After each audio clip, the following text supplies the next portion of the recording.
ಎಲ್ಲರಿಗೂ ನಮಸ್ಕಾರ ಬಸ್ಸು, welcome back to Sagar stories. ನೆನ್ನೆ ವೈಭವ್ ಸೂರ್ಯವಂಶಿ ಹಾಕೊಂಡು ಚಚ್ತಾ ಇದ್ದಂಗೆ ಕರಾಪ್ ಸ್ಟಾಟ್ಸ್ನ ಮೈಂಟೈನ್ ಮಾಡಿದರೆ ಕರಾಪ್ ರೆಕಾರ್ಡ್ಸ್ಗಳು ಕ್ರಿಯೇಟ್ ಆಗಿದ್ದಾವೆ. ಆ್ಯಂಡ್ RRS ಕೂಡ ಕೆಲವೊಂದು ರೆಕಾರ್ಡ್ಸ್ಗಳು ಕ್ರಿಯೇಟ್ ಆಗಿದ್ದಾವೆ. ಎಲ್ಲ ಡೀಟೇಲ್ ಆಗಿ ನೋಡ್ಬಿಡೋಣ ಏನೇನು ರೆಕಾರ್ಡ್ಸ್ ಆಗಿದೆ ಅಂತ. ಅದಕ್ಕೆ ನಮ್ಮ ಮುಂಚೆ ಚಾನಲ್ ಸಬ್ಸ್ಕ್ರೈಬ್ ಹಾಕೊಂಡು ಬೆಲ್ ಕ್ಲಿಕ್ ಮಾಡ್ಕೊಳ್ಳಿ. ಮೊದಲನೇ ರೆಕಾರ್ಡ್ ಏನಮ್ಮ ಅಂತಂದರೆ 14 ವರ್ಷ 32 ದಿನ ಇವರಿಗೆ. ಸೊ ಇವ್ರು ಆಗ್ತಾರೆ ಪ್ರಪಂಚದಲ್ಲೇ T20 ಫಾರ್ಮ್ಯಾಟಲ್ಲಿ ಸೆಂಚುರಿನ ಹೊಡೆಯೋದಕ್ಕೆ ಮೊದಲನೇ ಯಂಗ್ಸ್ಟರು, ಅಂದರೆ ಕಡಿಮೆ ಏಜಲ್ಲೇ ಸೆಂಚುರಿ ಹೊಡೆಯೋದಕ್ಕೆ 14 ವರ್ಷ 32 ದಿನ. ಲಾಸ್ಟ್ ಇದ್ದಿದ್ದು ಬಂದ್ಬಿಟ್ಟು 18 ಇಯರು 118 ದಿನ ವಿಜಯ್ ಝೋಲ್ ಅಂತ. ಸೊ ಸಿಕ್ಕಾಪಟ್ಟೆ ಡಿಫ್ರೆನ್ಸ್ ಇದೆ. ಅದು ಮುಂಬೈ ಅಗೇನ್ಸ್ಟ್ ಹೊಡೆದಿದ್ದು ಆಲ್ಮೋಸ್ಟ್ 4 ವರ್ಷದ ಡಿಫ್ರೆನ್ಸು. ಸೊ 14 ವರ್ಷಕ್ಕೆ ಬಂದ್ಬಿಟ್ಟು T20 ಫಾರ್ಮೆಟಲ್ಲಿ ಸೆಂಚುರಿ ಹೊಡಿಬೇಕು ಅಂತಂದರೆ ಸುಮ್ಮನೆ ಮಾತಲ್ವೇ ಅಲ್ಲ ಮಾಮ್. ಅದು ಕ್ವಾಲಿಟಿ ಬೌಲಿಂಗ್ ಇರೋವಂಥ ಒಂಥರ ಎಕ್ಸ್ಪೀರಿಯನ್ಸ್ ಬೌಲಿಂಗ್ ಎಲ್ಲ ಇರುತ್ತೆ. ಅದ್ರ ಮೇಲೆ ಚಿಕ್ಕ ಹುಡುಗ ಬಂದ್ಬಿಟ್ಟು 14 ವರ್ಷ ಹೊಡಿತಾರೆ ಅಂತಂದರೆ ಎಂಥ ಟ್ಯಾಲೆಂಟ್ ಇದು. 35 ಬಾಲ್ಗೆ ರೆಕಾರ್ಡ್ ನಂಬರ್ 2, 35 ಬಾಲ್ಗೆ ಹೊಡೆದಂಥ ಸೆಂಚುರಿ ಏನಿದೆ ಆಸ್ ಎ ಯಂಗ್ಸ್ಟರು ಕೂಡ ಇದು ಫಾಸ್ಟೆಸ್ಟ್ ಆಗುತ್ತೆ.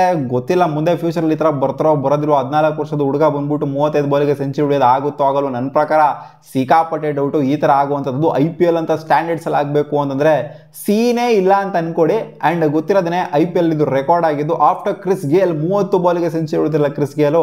ಅದಾದಮೇಲೆ ಇದೇನೇ ಹೈಯೆಸ್ಟು 30, ಅಂದರೆ ಫಾಸ್ಟೆಸ್ಟು 35 ಬಾಲ್ಗೆ ಬಂದಿರುವಂಥ ಸೆಂಚುರಿ. ಆಸ್ ಎ ಇಂಡಿಯನ್ ಇದೇ ಫಾಸ್ಟೆಸ್ಟು IPL ಹಿಸ್ಟ್ರಿನ ತಗೊಂಡು ನೋಡ್ತು ಅಂತಂದ್ರೆ, ಎಲ್ಲ ಇಂಡಿಯನ್ಸ್ನ ತಗೊಂಡು ನೋಡ್ತು ಅಂದ್ರೆ ಇವ್ರದೇ ಗುರು ಫಾಸ್ಟೆಸ್ಟ್ 35 ಬಾಲ್ಗೆ ಬಂದಿರೋ century. Yusuf Pathan last record ಇತ್ತು 37 ಬಾಲ್ಗೆ ಬಂದಂಥ ಸೆಂಚುರಿ, ಅದು ಬ್ಯಾಕ್ ಇನ್ 2010 ಸೊ ಆ ರೆಕಾರ್ಡ್ನ ಕೂಡ ಇವಾಗ ಹಿಂದಿಟ್ಬಿಟ್ಟಿದ್ದಾರೆ. ರೆಕಾರ್ಡ್ ನಂಬರ್ 3 ಏನು ಅಂತಂದ್ರೆ ರಾಜಸ್ಥಾನ್ ರಾಯಲ್ಸ್ ಅವರು ಮಾಡಿರುವಂಥದ್ದು 15.5 ಓವರ್ಗೆ ಮುಗಿಸ್ತಂತಹ ಮ್ಯಾಚು. ಸೊ ಇದು ಫಾಸ್ಟೆಸ್ಟ್ ಇನ್ ನಾನು ಹೇಳಿದ್ದೀನಿ, ಇದು ಫಾಸ್ಟೆಸ್ಟ್ ಇನ್ IPL ಹಿಸ್ಟ್ರಿ ಆಗುತ್ತೆ. 200+ ಚೇಸ್ ಮಾಡಬೇಕಾದ್ರೆ 15.5 ಓವರ್ಗೆ ಚೇಸ್ ಡೌನ್ ಇತಿಹಾಸದಲ್ಲಿ IPL ಇತಿಹಾಸದಲ್ಲೇ ಆಗಿಲ್ಲ. ಇದು ಫಾಸ್ಟೆಸ್ಟ್ ಎವರ್ ರನ್ ಚೇಸ್ 200ನ ಚೇಸ್ ಮಾಡಬೇಕಾದ್ರೆ ಆಗುತ್ತೆ. ಆ್ಯಂಡ್ 93.06% ಮಗ ಬೌಂಡ್ರಿ ಪರ್ಸೆಂಟೇಜು 93.06%. ಲಿಟಲಿ ಅವನ ಅಜ್ಜಿ IPL ಅಂತ ಸ್ಟ್ಯಾಂಡರ್ಡ್ಸಲ್ಲಿ 93% ಬೌಂಡ್ರಿ ಪರ್ಸೆಂಟೇಜ್ ಇಟ್ಕೊಂಡು ಸೆಂಚುರಿ ಹೊಡೆದಂತಹ ಮೊದಲನೇ ಪ್ಲೇಯರ್ ಆಗ್ತಾರೆ. IPL ಅಲ್ಲಿ ಮಾತ್ರ ಅಂತಲ್ಲ, ಹಿಸ್ಟ್ರಿ ಎಂಟೈರ್ ಕ್ರಿಕೆಟ್ ಹಿಸ್ಟ್ರಿನೇ ತಗೊಂಡು ನೋಡ್ತು ಅಂದ್ರೆ 93.06% ಯಾವ ಮಗುನು ಕೂಡ ಇಲ್ಲ ಗುರು ಸೆಂಚುರಿ ಹೊಡೆದಾಗ. ಲಾಸ್ಟ್ ಇದು ಬಂದ್ಬಿಟ್ಟು ಅಭಿಷೇಕ್ ಶರ್ಮಾ ಅವ್ರದ್ದು 92.45%. ಅದು IPL ಅಲ್ಲ, ವರ್ಸಸ್ ಮೇಘಾಲಯ 106 ರನ್ ಹೊಡೆದಿದ್ರು. ಅದು ಡೊಮ್ಯಾಸ್ಟಿಕ್ ಆಡ್ಬೇಕಾದ್ರೆ ಅವಾಗ 98 ರನ್ಸ್ನ ಇವರು ಬೌಂಡ್ರೀಸಲ್ಲೇ ಗಳಿಸ್ಕೊಂಡಿದ್ರು. ಇಲ್ಲಿ ಸೂರ್ಯವಂಶಿ 94 ರನ್ಸ್ನ 101 ರನ್ನಲ್ಲಿ 94 ರನ್ಸ್ನ ಬರೀ ಬೌಂಡ್ರೀಸ್ಗಳನ್ನೇ ಗಳಿಸ್ಕೊಂಡಿದ್ದಾರೆ. ಎಂಥ ಸ್ಟ್ಯಾಟ್ಸು ಮಗ ಇದು. 101 ಹೊಡಬೇಕಾದ್ರೆ 94 ರನ್ ಬೌಂಡ್ರಿಲೇ ಬಂದಿದೆ ಅಂದರೆ ಓಡಿರೋದು ಇಲ್ವೇ ಇಲ್ಲ ಅಲ್ಲಿ. Record number 5 Suryavanshi 50 ಹೊಡೆದ್ರಲ್ಲ. ಸೊ ಇದು 100 ಮಾತ್ರ ಅಲ್ಲ, ಯಂಗೆಸ್ಟ್ ಪ್ಲೇಯರ್ ಆಗೋದಕ್ಕೆ 50ನೂ ಕೂಡ ಯಾವುದೇ ಯಂಗೆಸ್ಟ್ ಪ್ಲೇಯರ್ ಇವರಷ್ಟು ಹೆಂಗಿರುವಂಥ ಪ್ಲೇಯರ್ T20 ಫಾರ್ಮ್ಯಾಟಲ್ಲಿ ಒಳ್ಳೆ ಸ್ಟ್ಯಾಂಡರ್ಡ್ ಇರುವಂಥ ಕ್ರಿಕೆಟಲ್ಲಿ ಓಡದೇ ಇಲ್ಲ. ಇವರೇ 14 ವರ್ಷದ ಪ್ಲೇಯರ್ ಆಗ್ತಾರೆ ಹೊಡೆಯೋದಕ್ಕೆ. ಲಾಸ್ಟ್ ಇದ್ದಂಥ ರೆಕಾರ್ಡ್ ಬಂದ್ಬಿಟ್ಟು ಅದೇ ಮೊಹಮ್ಮದ್ ನಬಿ ಅವರ ಹಸನ್ ಅವರು 15 ವರ್ಷ 360 ದಿನಕ್ಕೆ ಒಂದು 50ನ ಹೊಡೆದಿದ್ರಂತೆ ಬಿಗ್ ಸ್ಟ್ಯಾಂಡರ್ಡಲ್ಲಿ. ಸೊ ಇವರು ಇವಾಗ 14 ವರ್ಷಕ್ಕೆ ಹೊಡೆದಿದ್ದಾರೆ. ಸೊ ಆದ್ದರಿಂದ ಈ ಓವರ್ಸೀಸ್ ರೆಕಾರ್ಡ್ ಏನಿತ್ತು ಹಸನ್ ಅವರ ರೆಕಾರ್ಡು ಅದನ್ನು ಕೂಡ ಇವಾಗ ಬ್ರೇಕ್ ಡೌನ್ ಆಗಿದೆ. ರೆಕಾರ್ಡ್ ನಂಬರ್ 6 166 ರನ್ನ ಪಾರ್ಟ್ನರ್ಶಿಪ್ ನಿನ್ನೆ ಏನು ಮಾಡಿದ್ರು ಜಾಸ್ವಾಲ್ ಜೊತೆಗೆ ವೈಭವ್ ಸೂರ್ಯವಂಶಿ. ಇದು ರಾಜಸ್ಥಾನ್ ರಾಯಲ್ಸ್ ಅವರ ಆಲ್ ಟೈಮ್ ಬೆಸ್ಟ್ ಪಾರ್ಟ್ನರ್ಶಿಪ್ ಮಗ. ನೋಡಿ 18 ವರ್ಷ ಆಗಿದೆ, ಇವಾಗ ಬಂದಿದೆ all time best partnership. 166 run partnership Rajasthan Royals ಜೀವನ ಪರ್ಯಂತ, ಅಂದ್ರೆ ಅವ್ರ ಕೆರಿಯರ್ಲೇನೆ ಮಾಡಿಲ್ಲ, ಇದೇ ಅವರ ಬೆಸ್ಟ್ ಆಗುತ್ತೆ. ರೆಕಾರ್ಡ್ ನಂಬರ್ 7 ಸೂರ್ಯವಂಶಿ ಹೊಡೆದಂತ 11 6 ಏನಿದೆ ಇದು as A Indian IPL history ತಗೊಂಡು ನೋಡ್ತು ಅಂತಂದ್ರೆ ಇವಾಗ ಮ್ಯಾಚ್ ಮಾಡಿದ್ರೆ ಮುರಳಿ ವಿಜಯ್ ಅವರ ರೆಕಾರ್ಡ್ನ 2010 RR ಅಗೇನ್ಸ್ಟ್ ಹೊಡೆದಂತ ರೆಕಾರ್ಡ್ ಏನಿದೆ 11 6, ಅದನ್ನ ಇವಾಗ ಮ್ಯಾಚ್ ಮಾಡಿದ್ದಾರೆ ಮಗ. 11 6 ಯಾವ ಮಗನೂ ಕೂಡ ಹೊಡೆದಿಲ್ಲ ಮುರಳಿ ವಿಜಯ್ ಬಿಡ್ತು ಅಂತಂದ್ರೆ.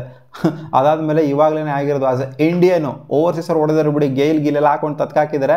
ಬಟ್ ಆಸ್ ಎ ಇಂಡಿಯನ್ 11 6 ಒಂದು ಇನ್ನಿಂಗ್ಸಲ್ಲಿ ಬಂದೇ ಇಲ್ಲ. ಅದನ್ನ ಮಾಡಿ ತೋರಿಸಿರೋದು ಸೂರ್ಯವಂಶಿ. ಮ್ಯಾಚ್ ಮಾಡಿದರೆ ಮುರಳಿ ವಿಜಯ್ ಅವರ ರೆಕಾರ್ಡ್, ಎಷ್ಟು ವರ್ಷದ ರೆಕಾರ್ಡ್ ನಾವು ಮ್ಯಾಚ್ ಮಾಡಿದರೆ ಇವಾಗ 87 ರನ್ ಏನಿದೆ, 87 ರನ್ ಪೋಪ್ಲಲ್ಲಿ ಹೊಡೆದಲ್ಲ ರಾಜಸ್ಥಾನ್ ರಾಯಲ್ಸ್. ಇದು ಅವರ ಹಿಸ್ಟ್ರಿನೇ, RR ಅವರ ಕೆರಿಯರ್ಲೇನೆ ಬೆಸ್ಟ್ ಆಗುತ್ತೆ ಪೋಪ್ಲೆ ಸ್ಕೋರು. ಲಾಸ್ಟ್ ಇದು ಬಂದ್ಬಿಟ್ಟು 85, ಅದು ಹೊಡೆದಿದ್ದು ಸನ್ರೈಸ್ ಹೈದರಾಬಾದ್ ಅಗೇನ್ಸ್ಟ್ 2023 ಸೊ ಇವಾಗ highest power play score Rajasthan Royals ಯಾವುದು ಅಂತಂದ್ರೆ ಅದು 87, ಅದು ಇವರ ಅಗೇನ್ಸ್ಟ್. ರೆಕಾರ್ಡ್ ನಂಬರ್ 9 210 ಏನ್ ಟಾರ್ಗೆಟ್ ನ ಚೇಸ್ ಮಾಡಿದ್ರು. ಇದು RR ಅವರ 4ನೇ ಸಕ್ಸಸ್ಫುಲ್ ಹೈಯೆಸ್ಟ್ ರನ್ ಚೇಸ್ ಆಗುತ್ತೆ. ಅವ್ರು ಚೇಸ್ ಮಾಡಿದ್ದು against MR Lucknow and SRH against ಸಿಕ್ಕಾಪಟ್ಟೆ ಒಂದು ಹ್ಯೂಜ್ ಮಾರ್ಜಿನ ಚೇಸ್ ಡೌನ್ ಮಾಡಿದ್ರು. ಅದಾದಮೇಲೆ ಇದೇ ಹೈಯೆಸ್ಟ್ ಆಗುತ್ತೆ.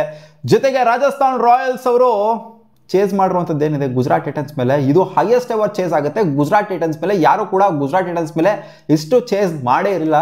ಅಂದರೆ ಇನ್ನೇನು 4 ವರ್ಷ ಆಗಿದೆ ಅವ್ರು ಬಂದು, 3-4 ವರ್ಷ. ಸೊ ಇಷ್ಟರಲ್ಲಿ ಯಾರು ಕೂಡ ಇಷ್ಟು ಚೇಸ್ ಮಾಡಿರಲಿಲ್ಲ. ಇವರೇ ಫಸ್ಟ್ ಟೀಮ್ ಆಗ್ತಾರೆ 210 ಇವ್ರ ಮೇಲೆ ಚೇಸ್ ಮಾಡೋದಕ್ಕೆ. And last record number 10, 30 run Jannat ಅವ್ರಿಗೆ ಹೊಡೆದಿದ್ದು ಏನಿದೆ ನೆನ್ನೆ ಅವನ ಅಜ್ಜಿ RR ಮಾಡಿರೋದು, ಅದೇ ಇವರೇ ಕೊಟ್ಟಿರೋದು. ನಾಯಿಗೆ ಹೊಡೆದಂಗೆ ಹೊಡೆದ್ರು ಅಲ್ಲಿ ಸೂರ್ಯವಂಶಿ. 30 ರನ್ನು ಇನ್ನೇ ಓವರ್ 6 4 4 6 6 6 6 ಹಾಕೊಂಡು ಚಚ್ತಾ ಇದ್ದಂಗೆ ಇದು ಹಾಕೊಂಡು ರುಬ್ದಂತ ಕಾಸ್ಟ್ಲಿಯೆಸ್ಟ್ ಓವರ್ ಆಗುತ್ತೆ. ಮೊದಲನೇ ಡೆಬ್ಯೂ ಓವರೇ 30 ರನ್ನು. ಲಾಸ್ಟ್ ರೆಕಾರ್ಡ್ ಬಂದ್ಬಿಟ್ಟು ವರುಣ್ ಚಕ್ರವರ್ತಿ ಅವ್ರದ್ದು, ಅವರು ಡೆಬ್ಯೂ ಓವರಲ್ಲಿ 25 ರನ್ ಹೊಡೆಸ್ಕೊಂಡಿದ್ರು. ಸೊ ಅದನ್ನ ಇವಾಗ ಬೀಟ್ ಮಾಡಿಬಿಟ್ಟಿದ್ದಾರೆ ಜನತ್ ಅವರು ಬೀಟ್ ಮಾಡಿದ್ರು ಅನ್ನೋದಕ್ಕಿಂತ ಸೂರ್ಯವಂಶಿ ಬೀಟ್ ಮಾಡಿಸಿದ್ದಾರೆ ಅಂತ ಹೇಳಬೇಕು. ಹಾಕೊಂಡು ಚೆನ್ನಾಗಿ ಚಚ್ತಾ ಇದ್ದಂಗೆ ಈ 10 ರೆಕಾರ್ಡ್ಗಳು RR ಹೆಸರು ಬಂದಿದೆ. ಇನ್ಫ್ಯಾಕ್ಟ್ ಸೂರ್ಯವಂಶಿ ಅವರೇ ಮಾಡಿರೋದು ಅಂತ ಹೇಳ್ಬೇಕು ಎಲ್ಲರೂ ಕೂಡ.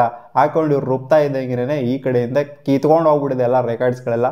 ಸೊ ನಿಮ್ಗೆ ಏನು ಅನಿಸ್ತು ಈ ಒಂದು ಒಳ್ಳೆ ಪರ್ಫಾರ್ಮೆನ್ಸು? ಅಂದರೆ every days not A Sunday, ಏನು ಎಲ್ಲ ಮ್ಯಾಚ್ ಇದೇ ಥರ ಆಡ್ತಾರೆ ಅಂತ ಅನ್ಕೊಳ್ಳೋದಕ್ಕಾಗೋದಿಲ್ಲ. ಇಟ್ ವಾಸ್ ಇಸ್ ಡೇ ಅಂತ ಹೇಳ್ಬೇಕಷ್ಟೇ, ಸಿಂಪಲ್ ಆಗಿ ಹೇಳಬೇಕು ಅಂತಂದರೆ.